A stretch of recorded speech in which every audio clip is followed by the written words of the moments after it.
चलो प्रेमियों जल्दी करो। देखो समय के पहले आना चाहिए। समय किसी का इंतजार नहीं करता। जब आप समय से आओगे और बचनों को भूल जाओगे तो फिर तुम्हारा समय से आने का मतलब ही क्या। समय आने की उपस्थिति नहीं है, समय से बचनों को आ गए, बैठे रहे, मन इधर उधर चला गया, तब भी आने का कोई मतलब नहीं। शरीर की उपस्थिति नहीं मानी जाती, मन की। यह संदेश मन के लिए होता है, यह शरीर इंद्रियों के लिए नहीं होता। आज शरीर इंद्रियों के इतना है कि इनको समेट के रखो। जब वचनों को सुनो तो मन को बिल्कुल एकाग्र करके, जब तक निशाना नहीं मारोगे तब तक काम नहीं बनेगा। आप निशाना लगाते नहीं, आके बैठ जाते उसे। कोई सो रहा है, कहीं मन भग गया, कहीं इधर कहीं उधर कुछ, तो ये उपस्थिति का मतलब नहीं। मन को मौजूदगी की तो मन की चाहिए। मन को इस तरह से मौजूद रखो कि इधर उधर जाने न पावे। एक एक वचनों को ऐसे पी जाए जैसे लोग पानी पीते। तब कहीं तुम्हारी समझ में आएगा कि सत्संग का मतलब क्या है। आखिरकार कलयुग में संत महापुरुषों ने कलयुग के जीवों के लिए सत्संग क्यों रखा। कुछ न कुछ तो इसका मतलब है, ऐसे थोड़ी रख दिया। क्योंकि अन्य युगों में तो था नहीं है।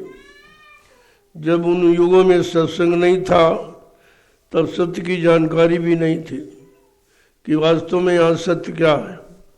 जो कुछ सुनाया गया, जो कुछ देखा आपने, जो कुछ किया, उसी को सत्य मान बैठे। यही तो जीवों की भूल थी। और इस भूल भरम को 3-3 युगों से लोग अपनाते रहे, निकल नहीं पाए उससे। क्योंकि निकालने वाला कोई था ही नहीं, न कोई बताने समझाने वाला था कि भाई सत्य क्या है, झूठ क्या है, असल क्या है, नकल क्या है, पाप क्या है, पुण्य क्या है। कुछ तो लोगों को बताया नहीं गया। इसलिए जो तुम्हारी इच्छा में आया वही आपने किया है। जो तुम्हारे मन को अच्छा लगा उसको आपने किया, और उसी में करते करते फिर फंस गए। ये समझ कि हम अच्छा कर रहे हैं, और वही तुम्हारे बुराई का कारण बन गया। अब इतना ज़्यादा फंस गया जीव कि बेचारा निकल नहीं सकता। जब निकलने की बात कही गई तो उसका मन नहीं लगता। मन उसको छोड़ना नहीं चाहता है, क्योंकि बहुत दिन हो गए करते करते, अब उसी का वो आदी बन गया, अब बगैर उसके रह नहीं सकता। तो कहने का मतलब यह है कि जब सच्चाई यहाँ थी ही नहीं, संत महापुरुष आए ही नहीं, सच्चाई का अनुभव कराया नहीं गया, तो जो जो आपने किया उसी को सत्य मान लिया। यही तो भूल थी। इस भूल भरम को निकालने के लिए संतों का आगमन इस भूमि पर हुआ कि चलो काल माया के देश में फंसे जीवों को धीरज से निकाला जाए, क्योंकि कलयुग में तो निकलने का कोई साधन नहीं। जब सतयुग त्रेता द्वापर अच्छे युग थे, उसमें निकलने का साधन नहीं बताया, तो फिर कलयुग में कौन बताएगा। इसलिए कलयुग के गंदे कमजोर भोगी विलासी जीवों के लिए संत महापुरुषों ने अपना आना उचित समझा और आए आकर के इनको सत्य का उपदेश करने लगे, सत्य रास्ते की जानकारी देने लगे, सच्चित आनंद पाने वाले रास्ते को बताने लगे।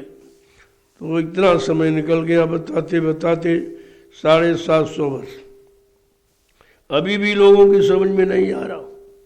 इतनी पुरानी पकड़ है तो उसको कैसे छोड़े वो, क्योंकि उसके दिल दिमाग में यही कि यही सत्य है।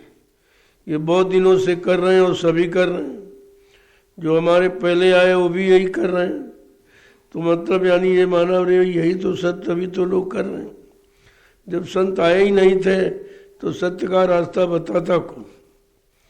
तो अब अवसर मिला है तो एक बच्चन को यानी मतलब समझो और कामयाबी हासिल करो, नहीं तो फिर कहीं बीच में अगर बंद हो गया तो फिर मिलेगा नहीं आपको।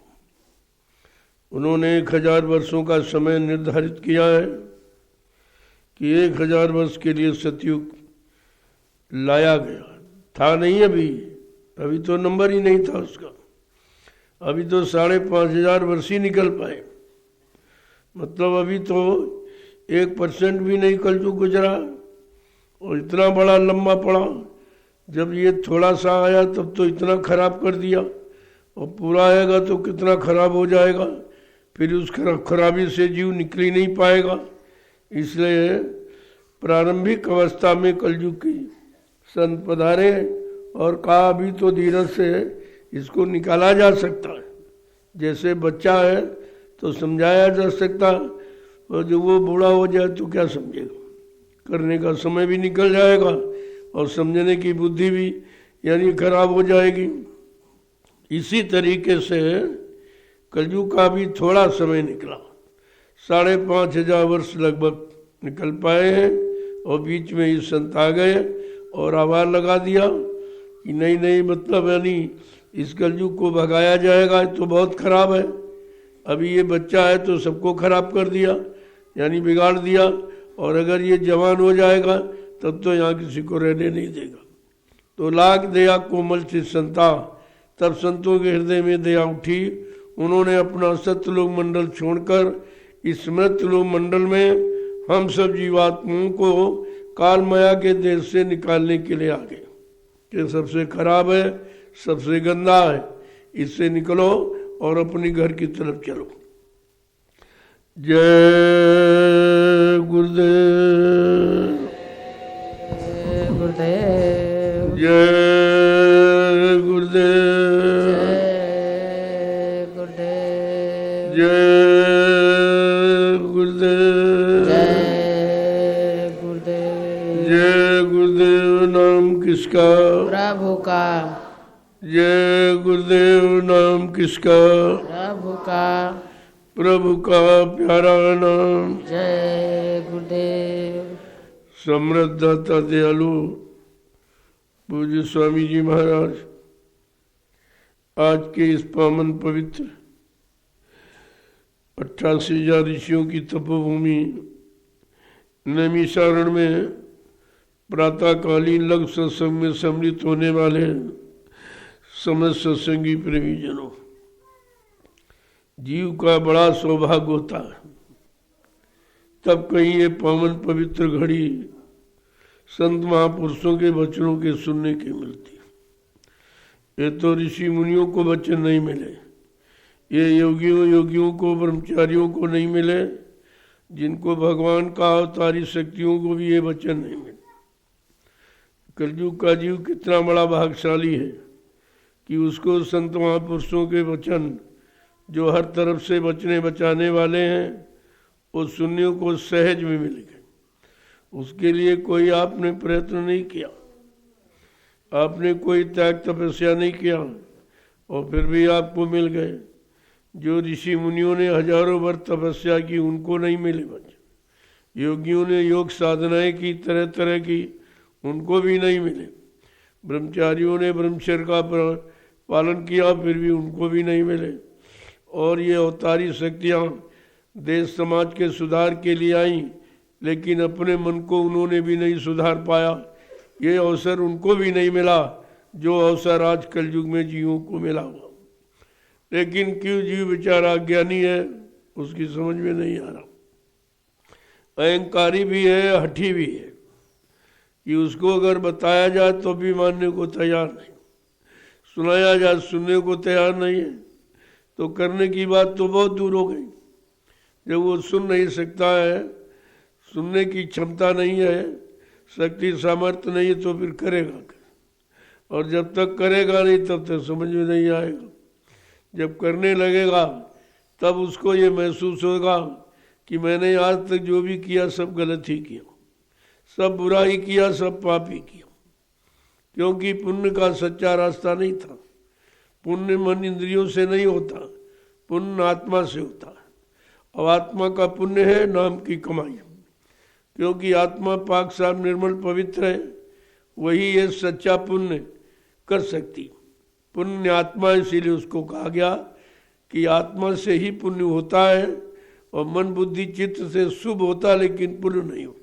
पुण्य और शुभ में भी अंतर है। तो बच्चों को जो आपने सुना नहीं तो सच्चा अर्थ आपकी समझ में आया नहीं। अब कहते हैं कि जो यानी सतयुग में ऋषि मुनि, उनको भी लोगों ने साध कह दिया कि भाई ये भी साधना कर रहे हैं। साधना का मतलब किसको साधना है, किसको पकड़ना है। साधना माने मन को साधना और शब्द को पकड़ना, साधना तो इसको कहते हैं। ये साधना कोई नहीं है जो शरीर इंद्रियों से लोग करते रहे और इसी भूल भ्रम में फंसे रहे और ये सब करके भी चले गए, कुछ नहीं मिला, क्योंकि ये साधना का सच्चा रूप था नहीं। वो तो जब संत महापुरुष आए जिन्होंने अपने मन बुद्धि चित्त को साधा है, यानी रोका है, और रोक करके उधर की तरफ मतलब चल करके सब देखा, उन्होंने जो रास्ता बताया है वो है सच्चे साधकों का रास्ता। तो आज ये बताने के लिए कि तुम साध और साधक, तुम भक्त और कैसे मुरीद हो, फॉलोअर हो, उसकी जानकारी देने के लिए तो वो पूछ रहे हैं कि तुम साध कहावत कैसे, तुम साध कहावत कैसे, तुम साध कहावत कैसे, तुम साध कहावत कैसे, मैं पूछूं तुमसे ऐसे, मैं पूछूं तुमसे ऐसे, मैं पूछूं तुमसे ऐसे, मैं पूछूं तुमसे ऐसे। यहाँ तक जो भी साध की परिभाषा बताई सब बाहर की थी, और बाहर में कुछ है नहीं, केवल कथन है, वाणी है, वचन है, करनी तो अंदर में है। तो पूछ रहे, कहते तुम कैसे साध थे, काम न छोड़ा, क्रोध न छोड़ा, कटुक वचन नहीं सहते, तुम साध कहावत कैसे। सच्चा साधक वो है जो ये करे, काम को छोड़े, क्रोध को छोड़े, लोभ मोह अहंकार को छोड़े और लोगों के कड़वे वचनों को बर्दाश्त करे। तभी तो कहा भाई कड़वे वचन यहाँ कोई ज्ञानी ध्यानी विज्ञानी नहीं सह सकता। कड़वे वचन ऋषि मुनि नहीं सह पाए, लोगों को श्राप दे दिया। जरा सा ने किसी ने कुछ कह दिया तो फट से उसको श्राप दे दिया, उनको भी वो भी नहीं बर्दाश्त कर पाए। तब कहा कि भाई बर्दाश्त करेगा कौन?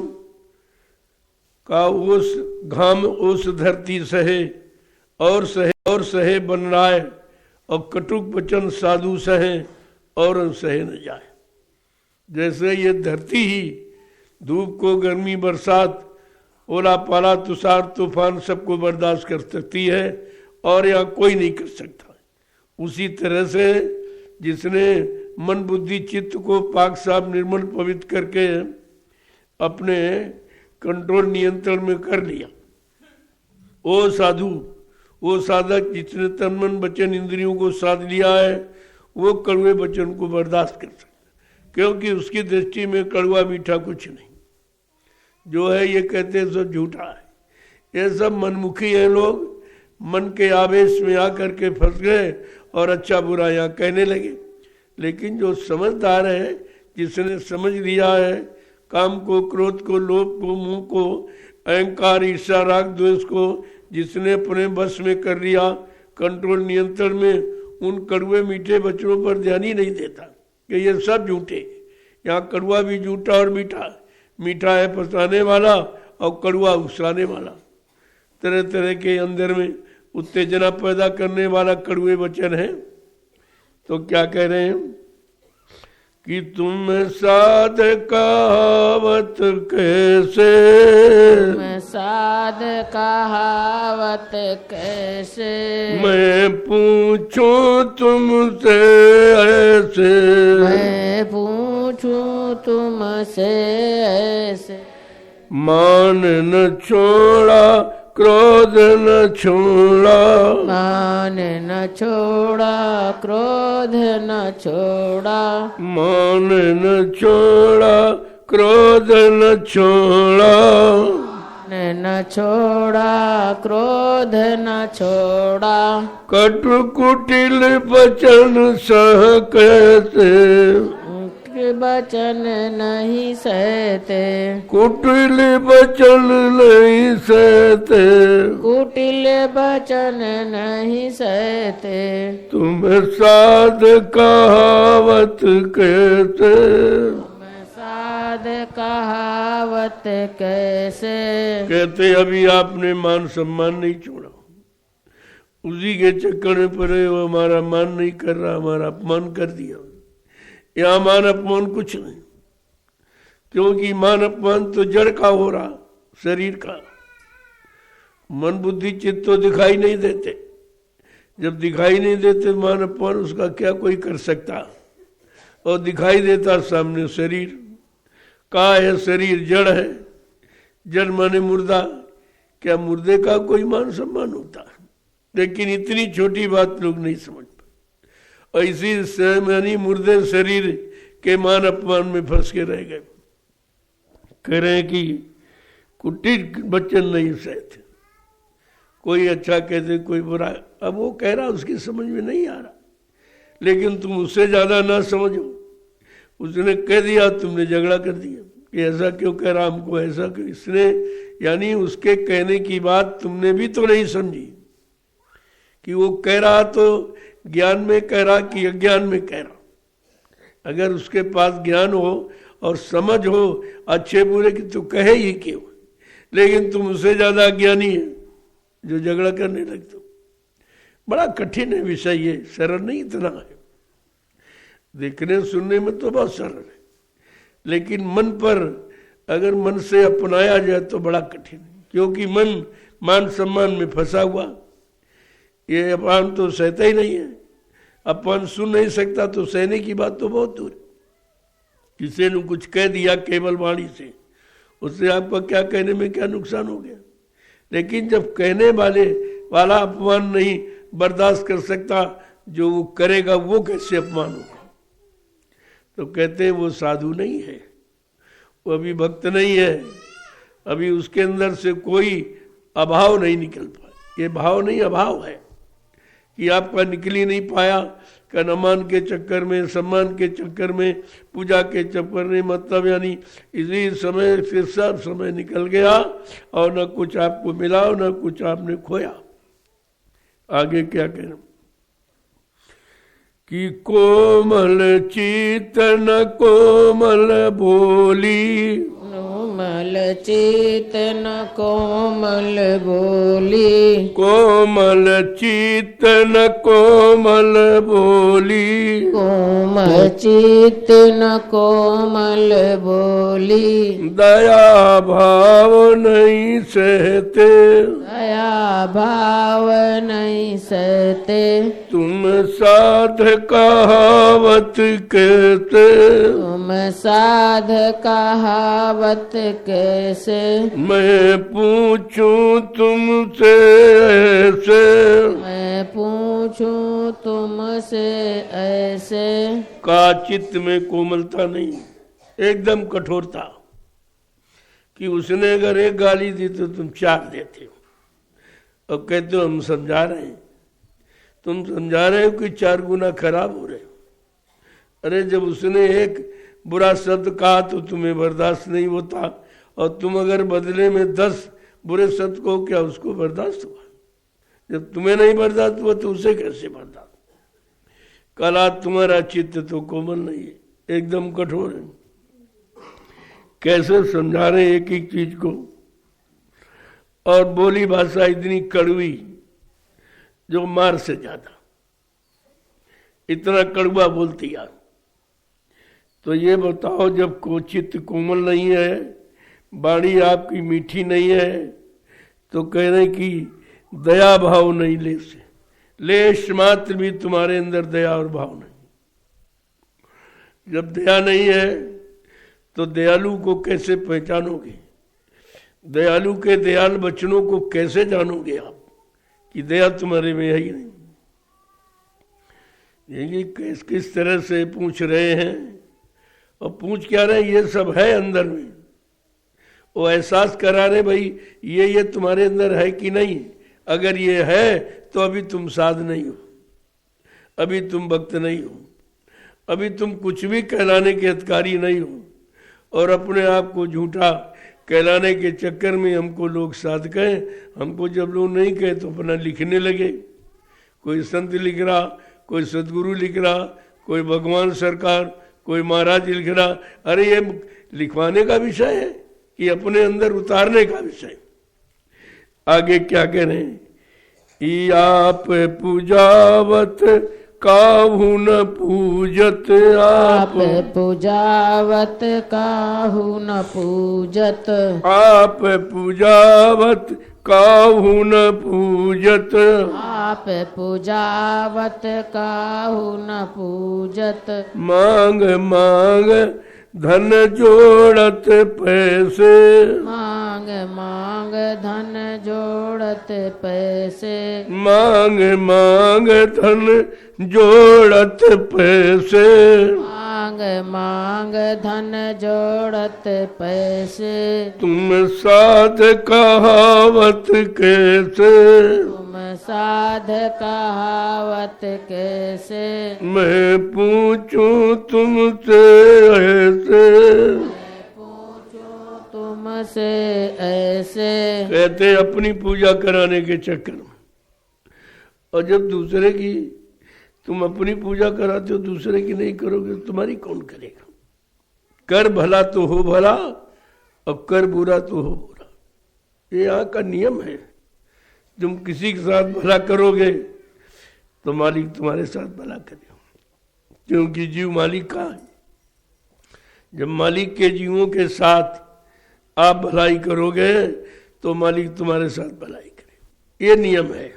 लेकिन तुम इसके उल्टे ही रहते हो, दूसरे से मान सम्मान चाहते हो और उसका मान नहीं अपमान करना चाहते हो। उसको डांट फटकार कर, तरह तरह के कुटिल वचन कहकर अपना सम्मान जबरदस्ती कराना चाहते हो। कहते भाई ये साध नहीं, ये साधकों का की रहनी गहनी नहीं है, ये तो दुष्टों की रहनी गहनी, जो अपना सम्मान कराए दूसरे का अपमान करे, अपनी बात सबसे मनवाए और किसी की बात न माने। कहा ये दुष्ट प्रकृति का स्वभाव है। क्या कह रहे हैं आगे, और मांग मांग कर जोड़त पैसे। बेस बनाया, लाल पीला कपड़ा पहना, दाढ़ी बाल रख लिया और सबसे मांगने, भीख मांगने लगे। और भीख मांगने वाले अपने को सम्मान कराता है, वो भी सम्मान चाहता है कि लोग हमको महात्मा कहें, लोग हमको साधु करें। अरे साधु महात्मा कहीं भिखारी को कहते हैं क्या? मांगने वाले को साधु महात्मा कि सबको देने वाले को साधु महात्मा कहते? अब बेचारे साध और साधु में अंतर नहीं समझ पाए, महात्मा के शब्द की परिभाषा नहीं जान पाए। ये भी अभी इतना भी तो लोगों की समझ में नहीं आया कि सच्चा साधु किसे कहते। सच्चा महात्मा कौन है? जिसकी आत्मा महान है, जिसकी आत्मा जाग गई और परमात्मा से मिल गई। वो जीवों को परमात्मा का भेद बताएगा, परमात्मा से मिलाएगा। बाकी ये नकली कुछ नहीं कर सकते। और यहाँ नकली की पूजा है, असली की पहचान नहीं है कि असली कौन है, क्योंकि तुम्हारे पास भेष की पहचान है और भेष है नकली। जो शरीर के ऊपर किया जाए वो सब बनावट है, नकली है। और महात्मा तो अंदर में है, जिसने काम क्रोध लोभ को जीत लिया वो महात्मा है, वो साधु है, वही भक्त है। आगे क्या कह रहे हैं? ये भीख मांगने वाले, ये पैसे भीख मांग मांग के जोड़ने वाले, इनको लोग साधु कह रहे हैं, महात्मा कह रहे हैं।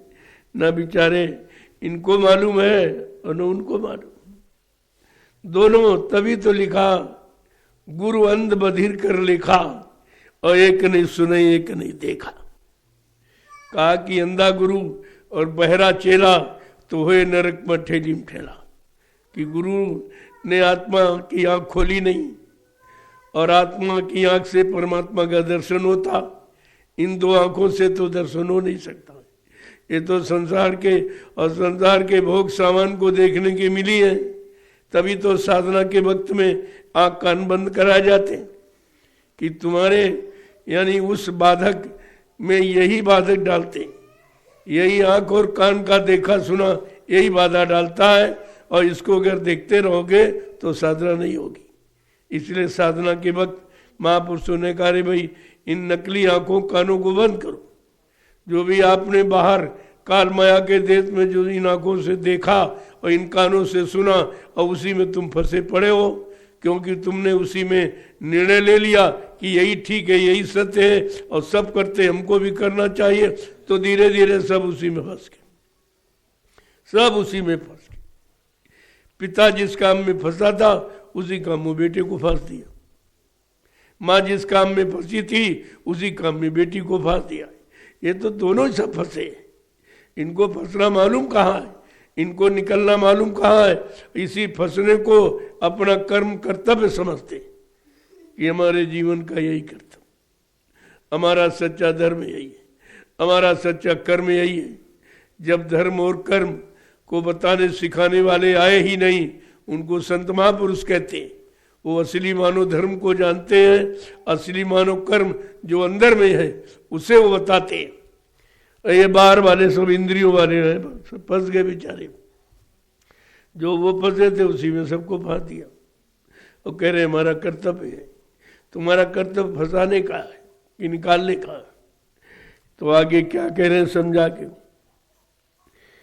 कि काम न छोड़ा क्रोध न छोड़ा, काम न छोड़ा क्रोध न छोड़ा, काम न छोड़ा क्रोध न छोड़ा, काम न छोड़ा क्रोध न छोड़ा, मोह ईर्षा डारत पीसे, ईर्षा डारत पीसे, मोह ईर्षा डारत पीसे, मोह ईर्षा डारत पीसे, तुम साध कहावत कैसे, तुम साध कहावत कैसे। आज छोड़ा कुछ नहीं, और साध कहते उनको। साध माने साधना, क्या साधा, क्या रोका, क्या पकड़ा, क्या छोड़ा, कुछ नहीं। कहते न काम काम के बसीभूत। काम इतना प्रबल कलयुग में हो गया कि आंखों से अच्छा दिखाई नहीं देता, आंखों से माँ बहन बेटी बहू दिखाई नहीं देती। इतना प्रबल काम देखिए कि कुछ देख ही नहीं पा रहे अच्छा। जब आंख खुलती तो खराबी देखते, जिसके तरफ आंख जाती उसको खराबी देखते। कहते न काम छूटा न क्रोध छूटा, न लोभ न मोह और ईर्षा तुमको रात दिन पीछे डाल रही, रात दिन इसके प्रति ईर्षा उसके प्रति ईर्षा। तो ईर्षा जैसी अग्नि और है ही नहीं, ये तो अग्नि कुछ नहीं, ये तो जला के शांत हो जाएगी। लेकिन ईर्षा ऐसी अग्नि है को जीवन भर न शांत, जीवन भर नहीं शांत। आगे क्या कि देखो, एक है वचन को समझो, ये सब जीव पर लागू है और इसके अलावा और तुम कुछ करते ही नहीं हो, इसी में फंसे हो। और तुम्हारी अंदर की करनी जो तुम छिपाते हो उसको महात्मा खोल के कह रहे कि अभी इस गंदगी को छिपाने में कोई लाभ नहीं है, गंदगी छिपाने में और गंदगी बढ़ती रहेगी, तो उसे तो एकदम निकाल दो। तभी कहा भली बुरी खोटी खरी गुरु आगे सब खोल, ये सब खोल दे, सारी गंदगी निकाल दे बाहर, तो तुझे क्षमा हो जाएगी, माफी मिल जाएगी। और आगे क्या कह रहे हैं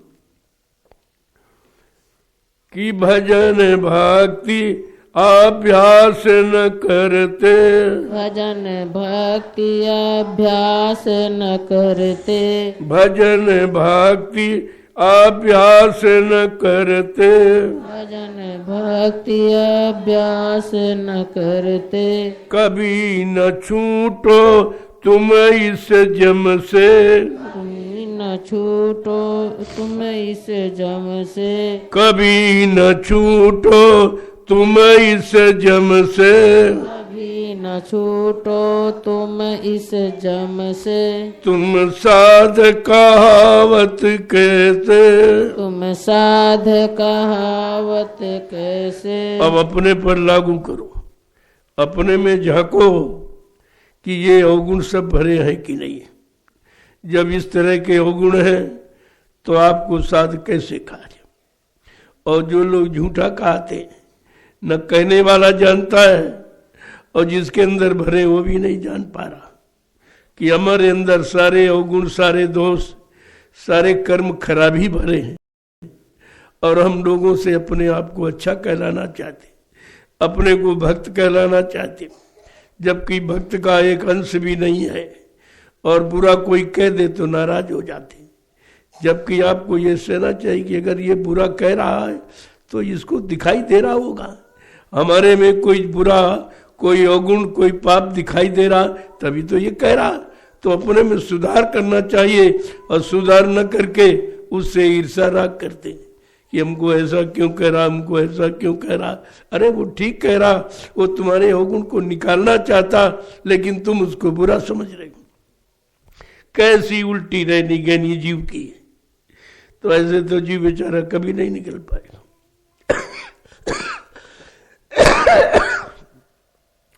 कह रहे भजन भक्ति अभ्यास न करते, न भजन भक्ति करते न कोई अभ्यास करते, कोई अच्छा अभ्यास नहीं, सब इंद्रियों वाला बुरा अभ्यास कर और उसी बुरा अभ्यास इंद्रियों वाला करके फंस रहे और फंस करके जीवन गंवा रहे हैं, शरीर की सारी शक्ति बर्बाद कर रहे हैं, लेकिन समझ में अब भी कुछ नहीं है। अगर कोई कह दे तो उसको बुरा मानते, समझाए तो समझ में नहीं आता है।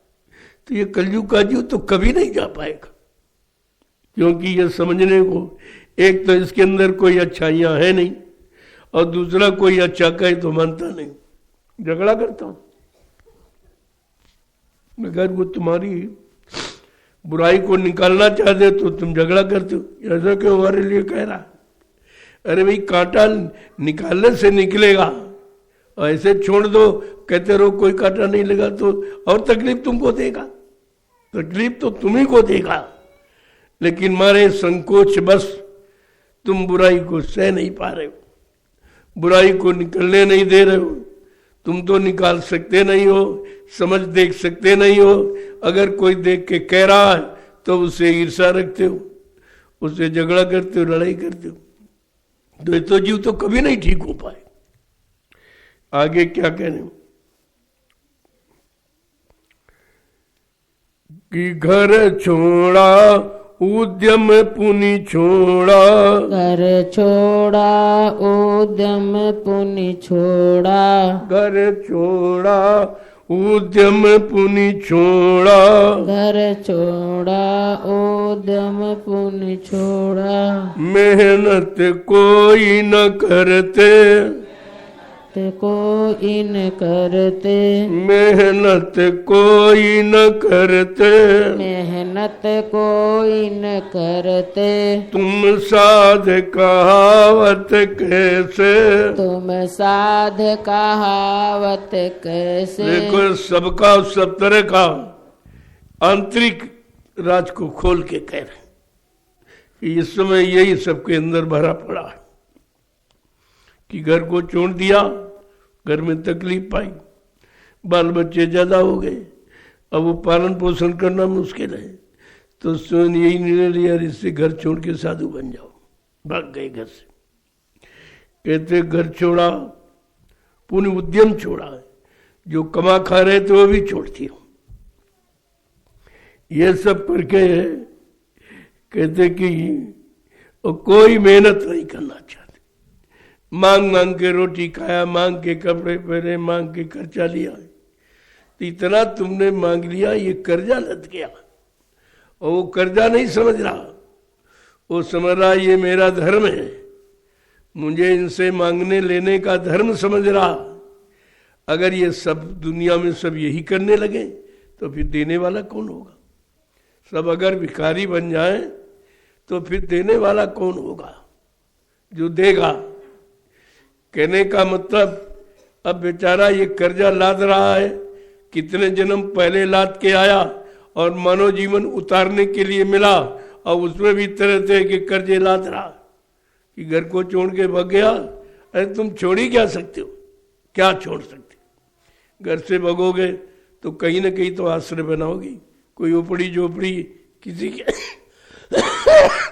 किसी मकान में किसी के द्वारा कुछ बनवाया, धर्मशाला कुटिया, उसी में रहने दे। यानी रहना भी कर्जे में और खाना भी कर्जे में और पहनना भी कर्जे में, तो कितना कर्जा ये लाद रहा ज्ञानता में। और कह रहा महात्मा, ये कह रहा वही साधु है जो भीख मांगे, वही साधु है जो सबसे मांगे, किसी को कभी कुछ न दे, उसको साधु मान लिया। कितनी बड़ी अज्ञानता ये मतलब काल माया के देश में छा गई कि इस समय 1 करोड़ साधु बन गया भीख मांगने वाला। जिस देश की 1 करोड़ जनता इस साधु बन जाएगी, कुछ नहीं करेगी, उस देश की गरीबी कैसे दूर होगी? जब इतने लोग काम नहीं करेंगे, अच्छा खाएंगे, अच्छा पहनेंगे और अच्छा खर्चा करेंगे, तो आएगा कहां से? लेकिन कोई कहने वाला, ये केवल भारत देश में भिखारीपन है और किसी विश्व में किसी देश में कोई भीख नहीं मांग सकता। भिखारियों की संख्या कहीं नहीं, केवल भारत में अकर्मण्यता है। ये अकर्मण्य है जो कुछ करना ही नहीं चाहते, न तन से, न मन से, न बुद्धि से, न चित्त से, कुछ नहीं करना चाहती। ये भेद केवल संतों ने खोला और ये भेद किसी ने खोला नहीं। सब बिचारे डरते इनसे, इन पाखंडियों से डरते जिनके पास कुछ नहीं, न खाने की रोटी है, न पहनने का कपड़ा है, सब दूसरों से मांगते हैं। और उनसे लोग डरते हैं कि कहीं ये श्राप न देते, जिनके पास कुछ नहीं, न श्राप है न आशीर्वाद है। लेकिन भय कितना बड़ा है! इसी भय का दूसरा नाम है घोर अज्ञानता। ये घोर अज्ञानता का विषय है जो किसी पर खुला नहीं, न ऋषि मुनियों ने खोला, न योगियों ने, न ब्रह्मचारियों ने, न अवतारी शक्तियों ने, न ज्ञानी विज्ञानियों ने खोला। ये राज केवल संतों ने खोला। क्या कह रहे हैं देखिए कि कुछ नहीं छोड़ा, जो छोड़ना चाहिए वो तो छोड़ा नहीं, न काम, न क्रोध, न लोभ, न मोह। जो छोड़ना चाहिए वो तो पकड़े बैठे। कल घर छोड़ देंगे, गृहस्थी छोड़ गए, अरे यहाँ गृहस्थी छोड़ गए, लखों जगह खराब करोगे मन को। अगर अपने गृहस्थ आश्रम को छोड़ा तो जहाँ जाओगे मन तो तुम्हारा साथ ही, वो तो आपने छोड़ा नहीं घर में। अगर मन घर में छोड़ जाते कि ये मन है तो मतलब यानी बाहर आपकी शुद्धता बनी रहती। वही खराब मन जो घर गृहस्थी में आप पाप पुण्य करते रहे, वही मन साथ लेकर बाहर चले गए। अब ये करोड़ों को देख रहा, जिनको देख रहा सबको स्त्री बनाना चाहता, जिनको देख रहा सबका लेना चाहता है, सबका रखना चाहता। ऐसे जो सब तरफ से खराब, उनको यहाँ महात्मा कह दिया, उनके यहाँ भक्त कह दिया, उनको यहाँ साधु कह दिया, और इसी खराबी में सब बेचारे फंस गए। जब उसके पास कुछ है ही नहीं, तुम क्या देगा तुमको? तुम ही से ले रहा हो, तुम ही तुम्हारा खा रहा, तुम्हारा पहन रहा हो, और तुम उसी को महात्मा कह रहे हो। अब जीव के अंदर इतनी समझ नहीं है कि ये हम ही से सब कुछ ले रहा, इसके पास तो कुछ नहीं, इतना बड़ा गरीब कंगाल, और इससे हम उम्मीद रखते कि हमें कुछ आशीर्वाद दे देगा, हमें कुछ वरदान दे देगा। ये कितनी बड़ी जीव की भूल है, और इस भूल को किसी ने न समझा और न कोई निकाल पाया। केवल कलयुग में संत महापुरुष आए और उन्होंने ये सब बता दिया, पूरा भेद खोला। क्या कह रहे हैं कि देश विदेश फिरे झक मारत, देश विदेश फिरे झक मारत, देश विदेश फिरे झक मारत, देश विदेश फिरे झक मारत। कफन पहन क्यों लाज लजाते, कफन पहन क्यों लाज लजाते, कफन पहन क्यों लाज लजाते, कफन पहन क्यों लाज लजाते।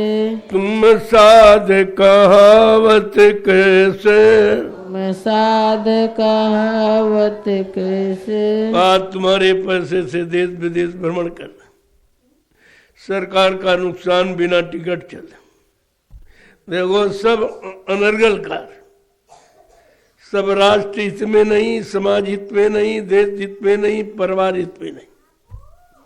जब किसी का हित कर ही नहीं पाया, न परिवार का, परिवार छोड़ के भाग गए, परिवार का ही हित नहीं किया।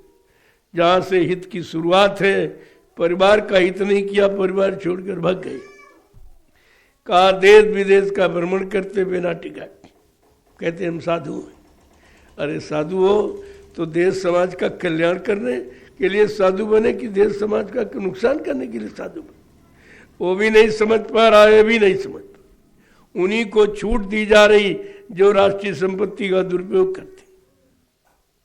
कितनी बड़ी अज्ञानता छा गई कि कोई ज्ञानी नहीं, कोई ध्यानी नहीं, कोई विज्ञानी नहीं, जो अपना भला नहीं कर पा रहा, देश समाज का भला क्या करेगा? उसको यहां ज्ञानी कहते, उसको ज्ञानी कहते। पाखंडिन की जग में पूजा, और संत को कहे लबार, और विज्ञानी को परम ब्रह्म के ज्ञानी मूढ़ गमार। निरंजन स्वामी कैसो तेरो दरबार। संत महात्मा पूछ रहे हैं, निरंजन अय काल भगवान, तूने ये कैसी रचना रची है झूठ की? सब झूठ है, कोई सत्य नहीं, किसी तरफ से सत्य नहीं। आगे क्या कह रहे हैं कि देश विदेश फिरे झक मारत, देश विदेश घूमते घूमते। अरे जो विदेश क्या, जो अपना देश नहीं, वो तो ऊपर है, यहाँ कहाँ विदेश है? यहाँ विदेश कहाँ? ये तो तुम यहाँ रहते हो, ऐसे वो दूसरे देश वाले, वो तुमसे ज्यादा खराब। अरे भारत तो योग भूमि है, और विश्व के अन्य देश भोग भूमियां, वहां तो कुछ भी नहीं है, एकदम पशुवत जीवन है, केवल भोग के सिवा कुछ नहीं, कुछ नहीं, इसी में डूब गया। कहते विदेश का मतलब जो अपना देश न हो, ये विदेश है। जहां बैठे हो ये विदेश है, तुम्हारा देश तो उधर है। इस धरती पर किसी देश में चले गए तो विदेश नहीं है, वो तो तुम्हारे देश से भी ज्यादा खराब है। लिहाजा देश विदेश की परिभाषा नहीं बताई, देश विदेश में अंतर नहीं बताया कि देश कौन है, विदेश कौन है, अपना देश कौन पराया। ये तो संतों ने कहा ये देश पराया है, ये तुम्हारा नहीं है, ये देश काल माया का, यानी धरती पर जितने देश सब काल माया के देश। या तुम्हारा कोई देश नहीं। तुम्हारा देश इससे परे माने ऊपर, परदेश, परे देश, जो इन सब देशों के परे, ये दुनिया में धरती पर जितने देश विदेश बसे, इनसे परे माने ऊपर जो देश है वो तुम्हारा थे। उनमें भी, इसके ऊपर भी तमाम देश, तमाम मंडल, तमाम लोक, उन सारे लोक मंडल मुकामों से परे ऊपर तुम्हारा देश सत्य देश है। ये संतों ने बताया कि तुम्हारा सबका सत्य देश है और बाकी ये झूठ देश है, ये तुम्हारे नहीं। जो तुम्हारा नहीं वही झूठा है, जो तुम्हारा वही सत्य है। सत्य और झूठ की इतनी बड़ी परिभाषा है। अब तुम्हारा तो यहाँ कुछ है ही नहीं, ये शरीर भी तुम्हारा नहीं, एक दिन ये भी खत्म हो जाए। जिसके लिए रात दिन प्रयास प्रयत्न करते करते सारा जीवन खो दिया, और इसके यानी मतलब की वजह से तुमने कुछ किया नहीं, ये शरीर है सब कुछ, इसी के लिए सारा जीवन गंवा दिया, और अंत में ये भी छूट गया, ये भी तुम्हारे हाथ नहीं लगा।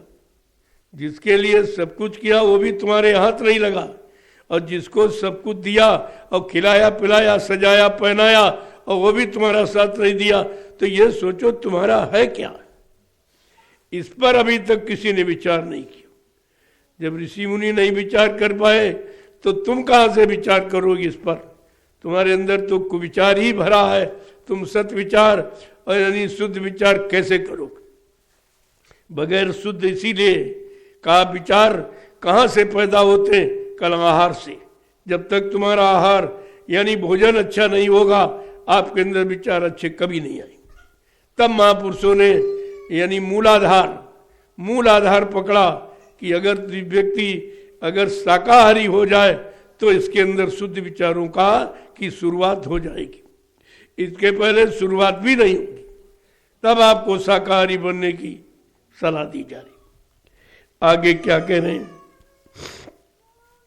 एक एक चीज को महापुरुषों ने कैसे यानी संभाल कर जीवों के लिए कहा, लेकिन जीव बेचारा इतना ज्ञानी है कि समझ नहीं पाए कि दम्भ कपट कैसे। देखिए एक एक चीज को ऐसे बता रहे हैं जैसे तुम्हारे अंदर बैठे, तुम्हारे अंदर का पूरा नक्शा देख रहे हो, इसीलिए उनको अंतर्यामी कहा गया।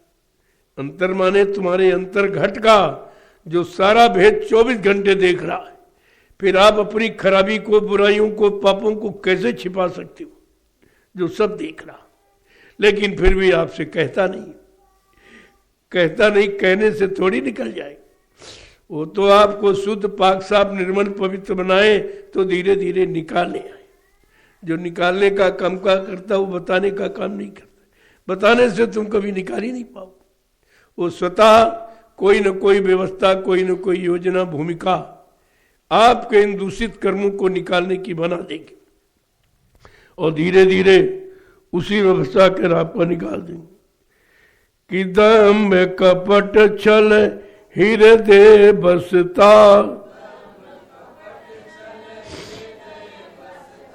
दम्भ कपट छल हृदय बसता, दम्भ कपट छल हृदय भरता, गिरही को उपदेश बतावे, गिरही को उपदेश बतावे, गिरही को आचार दिखावे, गिरही को आचार दिखावे। तुम साध कहावत कैसे, तुम साध कहावत कैसे। क्या कह रहे हैं, दम माने झूठ और कपट और छल, ये सब अब अपने अंदर में बसाए बैठे हो, और तुम जानते कोई देखता नहीं। अरे देखने वाला वो सब देख रहा है, कितना झूठ है, कितना कपट है, और कितना यानी ढोंग है, कितना पाखंड है, वो सब देख रहे हैं आप। तुम उनसे कुछ छिपा ही नहीं सकते, इसीलिए उनको अंतर्यामी कहा। तुम्हारे अंदर का राज भेद देखने वाला, जानने वाला, उसको अंतर्यामी कहते। क्या कह रहे हैं कि गिरही को आचार सिखाते। अपने अंदर सब भरे हैं, यानी झूठ कपट छल सब कुछ भरे बैठे हैं, और गृहस्थ आश्रम में रहने वाले बेचारे सीधे साधे जीवों को उपदेश सिखाते, उनको सुनाते तुम ये करो, तुम ये करो, तुम ये करो, लेकिन अपना कभी करने की बात नहीं करता और न कभी करता है। अगर करता हो तो पाक साफ हो जाए, और जब पाक साफ हो जाए और जब पाक साफ होकर सुनाएगा तब उसकी बातों का असर पड़ेगा। आज लोगों के उपदेश का असर क्यों नहीं पड़ता? क्योंकि उनके अंदर वो उपदेश नहीं है जो दूसरों को बताते। पर उपदेश कुशल बहु तेरे, जे आचरे ते नर न घनेरे, ये संतों ने कहा। वो देखते हैं तभी करें कि दूसरे को उपदेश करना बहुत सरल है और अपने पर वही लागू करना उससे ज्यादा कठिन है। आगे क्या कह रहे हैं कि चौके से हम रोटी खावे, चौके से हम रोटी खावे, चौके से हम रोटी खावे, रोटी पूरी भेद बतावे, रोटी पूरी भेद बतावे, रोटी पूरी भेद समझते, रोटी पूरी भेद समझते, तुम साध कहावत कैसे, तुम साध कहावत कैसे। देखो समझा के क्या कह रहे हो कि वो ढोंगी पाखंडी क्या कहते हैं, हम रोटी नहीं खाएंगे तुम्हारे यहाँ लेकिन पूड़ी खा लेंगे। कहा रोटी पूड़ी में भेद बताते, उसी अन्न की रोटी उसी अन्न की पूड़ी।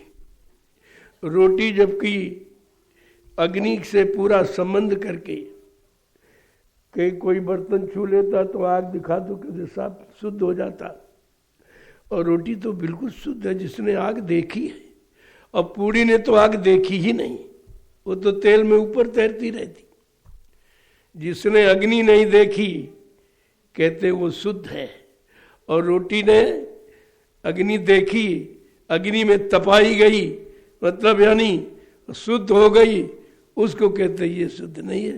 भाई रोटी नहीं आपके खाएंगे, पूड़ी खा लेंगे। इस तरह की भोजन का भी बेचारे भेद नहीं जानते कि जो खाते उसके बारे में भी जानते कि शुद्ध क्या है और अशुद्ध क्या। आगे क्या कह रहे हैं कि बुद्धि विचार न सतगुरु पाया, न सतगुरु पाया, बुद्धि विचार गुरु मिला न पूरा, विचार गुरु न मिला पूरा, बुद्धि विचार न गुरु मिला पूरा, बुद्धि विचार न गुरु मिला पूरा, गिरही की बैला जा खाते, बिरही की भैला जा खाते, गिरही की भैला जा करते, बिरही की भैला जा करते, तुम साध कहावत कैसे, तुम साध कहावत कैसे। का बुद्धि विवेक ज्ञान कराने वाला सच्चा गुरु तो मिला नहीं, बेचारे अधूरे रह गए और गिरही से भय करते कि कहीं हमको देख न दे। यानी गृहस्थी से इतना डरते हैं कि हमको अगर देख लेगा कि पाखंडी है तो रोटी नहीं देगा, तो दान दक्षिणा नहीं देगा, हमारा सम्मान नहीं करता। जो तुमसे डरता है उससे तुम डरते हो कि कहीं श्राप न दे दे, कहीं हमारा मतलब नुकसान न कर दे। वो बेचारा खुद ही तुमसे डरता है क्योंकि वो खाली है, न बुद्धि है, न विवेक है, न ज्ञान है, न कोई भक्ति है, न कोई अभ्यास, कुछ नहीं किया, केवल रोटी मांगता है और भेष बनाता है। तो यहाँ भेष का इतना डर हो गया। अब ये बताओ, जो तुम भेष को डरते हो तो तुम कितने बड़े ज्ञानी हो? तुम महाज्ञानी हो जो अज्ञानियों से डरते हो। अज्ञानी से डरने वाला महाज्ञानी है, वही डरता।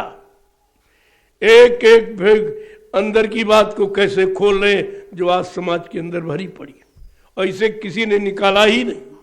और यही निकालना है, इसी पाखंड को और दुर्मत को जब तक निकाला नहीं जाएगा तब तक समाज देश का सुधार नहीं हो सकता। सुधार कोई बाहर की चीज नहीं। लोगों ने सुधार समझा कि भाषण से होगा, प्रवचन से होगा। सारा हिंदुस्तान प्रवचन दे रहा है और जो दे रहा उनमें भी सुधार नहीं, उनके अंदर भी कुछ नहीं, एकदम खाली। अरे कहते नहीं कि खाली घड़ा बोलेगा ना, खाली घड़ा आवाज करता है, लेकिन पानी से भरा उसको आज ठोकी कोई आवाज नहीं निकली। ये पहचान है भरे की, खाली की ये पहचान है। ये खाली है तभी हल्ला मचा रहे, शोर मचा रहे और सबको बता रहे। अरे ज्ञान कोई बताने की चीज है, ज्ञान तो अनुभव की चीज है, ये कराने की चीज है, ये सुनाने बताने की नहीं। लेकिन सारा देश यही कर रहा। जिनसे हम उम्मीद करते हैं वो खाली है, उनके पास कुछ है नहीं, न काम छोड़ा, न क्रोध, न लोभ, न मोह। इसी के चक्कर में मारे मारे घूम रहे हैं, सबसे उम्मीद रखते हैं। और तुम उनसे उम्मीद रखते हो जिनके पास तुम्हारी उम्मीद पूरी करने की कोई शक्ति ही नहीं, वो बिल्कुल खाली। क्या कह रहे हैं कि साध चरण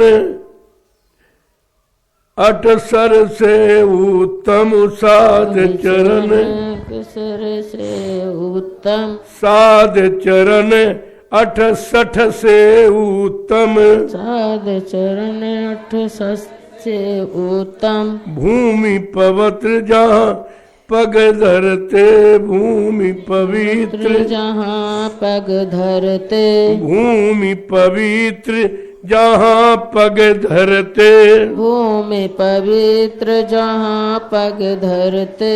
तुम साध कहावत कहते, तुम साध कहावत कैसे।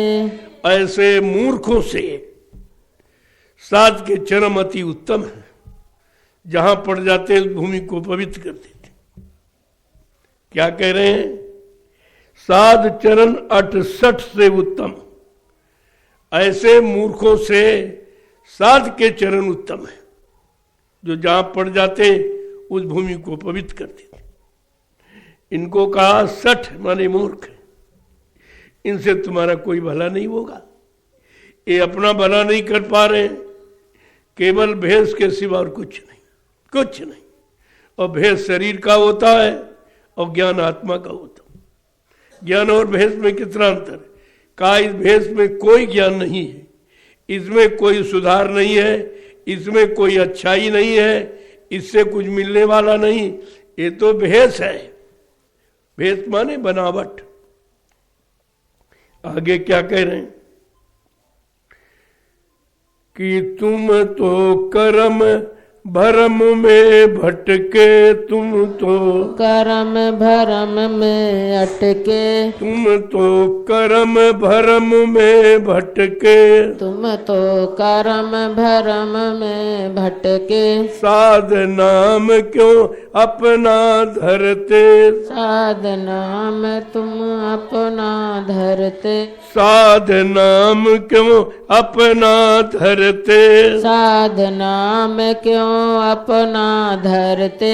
तुम साध कहावत कहते, तुम साध कहावत कैसे। कहा तुम तो कर्म धर्म में भूले हो, भटके हो। न तुम्हें मानो कर्म मालूम, न मानो धर्म मालूम। मानव का सच्चा कर्म क्या है, मानव का सच्चा धर्म क्या है, ये तो किसी ने आज तक आपको बताया नहीं। संत महापुरुषों के सिवा ये मानव कर्म धर्म कोई जानता ही नहीं। ये तो बाहर के कर्मों को कर्म कहते हैं और बाहर में जो यानी ले अपने में अपनाते हैं, उसके अलावा अपने को सजाते हैं, उसी को धर्म कहते हैं। जबकि ये दोनों झूठे हैं। न मानो बाहर में कोई कर्म है, न बाहर में कोई धर्म है। ये तो अंदर का विषय है। अंदर में कर्म है, अंदर में धर्म है। धारण भी अंदर में करोगे तभी लाभ मिलेगा, और अंदर में जब करनी सुधारोगे तो कर्म का भी लाभ मिलेगा। आगे समझा के क्या कह रहे हैं, देखो एक एक वचन को। जब करोगे, भेख बनाए जगत को ठगते, भेष बनाए जगत को ठगते, भेष बनाए जगत को ठगते, भेष बनाए जगत को ठगते, काल ठगोरी डाली तुम पर, काल ठगोरी डारी तुम पर, काल ठगोरी डाली तुम पर, काल ठगोरी डारी तुम क्या पर। कह रहे हैं? भेख बनाए जगत को ठगते, भेष बना लिया संसार को भटकाने भरमाने के लिए। ये नहीं जानते तुम खुद ही अपने को ठगा रहे हो, तुम अपने को खुद ही ठगा रहे हो, अपना जीवन नष्ट कर रहे हो, सच्चाई से अलग रख रहे हो, झूठ में फंसे हो और लोगों को फंसाते हो। ये तो डबल पाप कर रहे हो। एक तो तुमने अपना सुधार नहीं किया और लोगों का सुधार नहीं किया, उनको भी भटका दिया, भरमा दिया। तुम भी भटक में रहे, भेष बनाते रहे ऊपर शरीर पर और लोगों को उसी भेष से ठगते रहे बना बना के। देखो कैसी विडंबना है ये काल माया देश की, किस तरीके से जीवों को बहका के रखा और सारे ठगों को यानी उतार दिया धरती पर। जाओ इनको तुम ठगो और ठग करके यहीं पर रखना, इनको जाने मत देना। वो भी तो काल के सहयोगी पक्के हैं, जो ठगते हैं और वो ठग करके वहीं पर रखते हैं, लेकर कुछ देते भी नहीं और लेकर कहीं ले जाते भी नहीं और लेकर कहीं चढ़ाते भी नहीं। चढ़ावा किनका है? जिन्होंने तुम्हारी सूरत को चढ़ा दिया, घर पहुंचा दिया, उनका चढ़ावा। और ये ठग और झूठ बोलने वाले और सब पाखंडी ये ठग रहे लोगों को, ये चढ़ावा ले रहे, यहाँ चढ़ाओ, यहाँ चढ़ाओ, यहाँ चढ़ाओ, यहाँ चढ़ाओ।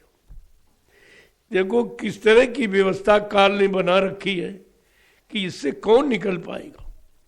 संतों के सिवा न कोई निकला न कोई निकाल सकता, और सब जीवों को आन फंसाया। सारे जीवों को अपनी जब से सृष्टि बनाई और यहाँ मतलब फंसा के रखा और निकलना देता ही नहीं। कोई न कोई तुम्हारा अच्छा काम बना देगा। तो बुरा वो फंसाने वाला सब बुरा ही, उसे अच्छा कभी कहना नहीं चाहिए, लेकिन हम उसी को अच्छा कहते हैं जो हमारा काम बनाते। अरे बना नहीं दिया, तुमको उस काम में फंसा दिया, लेकिन हम ये स्वीकार नहीं करते, कभी मानते ही नहीं कि हमको फंसाया। हम कहते नहीं नहीं हमारा काम बना दिया और बस तुम उसी के अधीन हो जाते हो। कैसा काल ने रचना रची है कि मतलब सब जीवों को आन फंसाया, किसी को घर नहीं जाने दिया, वापिस घर नहीं जाने दिया, सबको यहीं पर फंसा के कहा अरे भाई तुम क्या चाहते हो, तुम राजा बनने चाहते हो, मैं राजा बना दूंगा, धनी मानी बनना चाहते हो, धनी मानी बना दूंगा, तुम अधिकारी बनना चाहते हो, अधिकारी बना दूंगा, ये सब। लेकिन तुम जाने की बात मत करो, हमारे यहाँ रहो, हम ये सब बना देंगे। लेकिन वो बेचारा जीव नहीं समझ पाया कि बना कहाँ रहा है, तो हमको बिगाड़ रहा, हमें फंसा रहा, और कभी भी हमारी जीवात्मा को घर नहीं जाने देगा। ये ऐसी इस काल की चाल है। आगे क्या कह रहे हैं कि अब कुछ समझ करो सत्संगत, सत्संगत, अब कुछ समझ करो सत्संगत, अब कुछ समझ करो सत्संगत। कैसा बता रहे हैं कि अब कुछ तो समझ करो। अगर समझना चाहते हो, जानना चाहते हो, सत्य का ज्ञान करना चाहते हो, अपने घर जाना चाहते हो, तो संतों की संगत करो।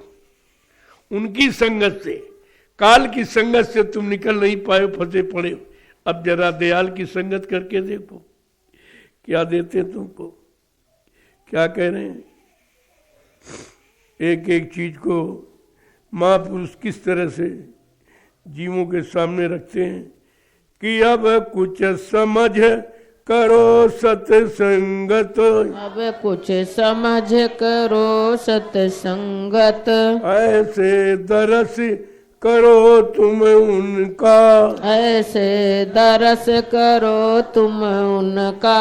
कहते उन संत महापुरुषों का दर्शन दीदार करो, उनके वचनों को सुनो तो तुम निकल सकते हो, अन्यथा यहाँ निकलने का कोई साधन किसी ने बनाया ही नहीं, आज तक किसी ने नहीं बनाया। जीवों को घर जाने का रास्ता किसी ने खोला नहीं, केवल संत महापुरुषों ने खोला, और सबने यहाँ पर उस रास्ते को बंद रखा। जो आया वही उस पर पर्दा चढ़ा दिया, जो आया उसी पर्दा चढ़ा। लेकिन संतों ने सारे पर्दों को उघाड़ दिया और सच्चा रास्ता जीवों के सामने खोल के रखा कि तुम्हारे घर जाने का ये रास्ता, तुम्हारी जीवात्मा के जगने की ये युक्ति है और घर जाने की का ये रास्ता है। उन्होंने दोनों चीजें आपके सामने रखी। आगे क्या कह रहे हैं कि विरह भाव बैराग संभालो, विरह भाव बैराग संभालो, विरह भाव बैराग संभालो, विरह भाव बैराग संभालो। भक्ति करो और भागो जग से, भक्ति करो और भागो जग से, भक्ति करो और भागो जग से, भक्ति करो और भागो जग से। प्रेमियों, इस भागो शब्द का अर्थ है भजन। भगो भगो अपने देश को चलो, यहां से भगो, जल्दी भगो, अपने घर पहुंचो। इसी भगने को भजन कहते कि तुमने मन को भगाया, दौड़ाया, वो भी विषय भोगों में दौड़ाया, जहां ये और खराब हो गया और गंदा हो गया और शक्तिहीन बलहीन हो गया, तो ये तो काम कर नहीं सकता है। कहा इसलिए भजन करो और भागो घर को। भजन करके, भक्ति करके। कौन सी भक्ति? चेतन भक्ति। चेतन भक्ति गुरु भक्ति, गुरु भक्ति चेतन भक्ति, बाकी सब जड़ भक्ति, क्योंकि कोई यहाँ मौजूद नहीं है।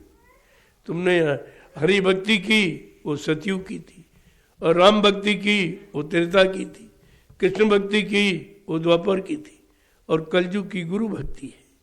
तुम गुरु भक्ति करो, गुरु आदेश का पालन करो, और झट से यहां से निकलो, अपने घर की तरफ चलो। आगे क्या कह रहे हैं कि मन को मारो इंद्री बांधो, मन को मारो इंद्री बांधो, मन को मारो इंद्री बांधो, मन को मारो इंद्री बांधो।